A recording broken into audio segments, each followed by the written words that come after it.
यहाँ एक और असलियत है जो शायद उतनी मीठी नहीं है। सवाल ये है कि क्या ये फॉलोअर्स जो बुरी तरह बढ़े, ये फॉलोअर्स खरीदे नहीं जा सकते? क्या इस बोट्स की दुनिया में इन सोशल मीडिया फॉलोइंग नंबर्स पे भरोसा किया जा सकता है? क्या ये 2-4 हफ्तों का शॉर्ट ड्रामा नहीं है?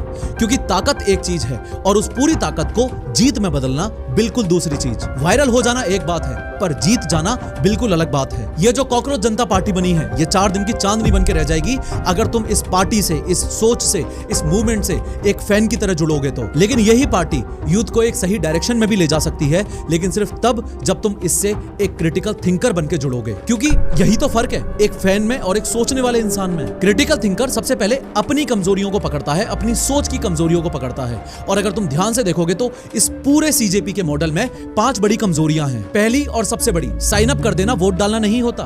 एक गूगल फॉर्म भरना सिर्फ 30 सेकंड का काम है, पर बूथ तक जाके वोट डालना या जमीन पर उतर के लोगों को ऑर्गेनाइज करना, ये बिल्कुल अलग खेल है। 5 लाख फॉर्म भरने वाले लोग और 5 लाख जमीन पे खड़े वोटर, ये 2 बिल्कुल अलग चीजें हैं। रिसर्चर्स इसे एक नाम देते हैं सिलेक्टिविज्म, यानी थोड़ी देर का इमोशनल जोश बिना किसी कमिटमेंट के, और ये जोश सिर्फ तब तक चलता है जब तक इसको कोई संभालने वाला हो। और यही दूसरी दिक्कत सामने आती है, ये पूरा का पूरा मूवमेंट लीडरलेस है। और लीडरलेस होने का मतलब होता है डायरेक्शनलेस। नेटवर्क भले ही कितना ताकतवर हो, लेकिन वो बिना सही स्ट्रक्चर के अपना गोल ही तय नहीं कर पाता। और अगर बीच में एक भी गलती या एक भी सेटबैक आ गया तो उसे संभालने वाला कोई नहीं है। एनोनिमस भीड़ बहुत जल्दी बनती है, लेकिन उतनी जल्दी ही बिखर भी जाती है। और बिखरने की ये रफ्तार इंटरनेट की एक और सच्चाई को सामने लाती है, जो कि ये है कि इंटरनेट के गुस्से की शेल्फ लाइफ बहुत शॉर्ट होती है। ये गुस्सा कुछ ही हफ्तों में अपने पीक पर पहुंचता है और फिर अगला ट्रेंड आते ही ठंडा पड़ जाता है। और इस बीच अगर कोई पक्का इंस्टीट्यूशन नहीं बना तो ये जितनी भी एनर्जी है, ये सारी एनर्जी भाप बन के उड़ जाएगी। और सबसे इंटरेस्टिंग दिक्कत तो इस पूरे मूवमेंट के नाम में ही छुपी हुई है। सोचो,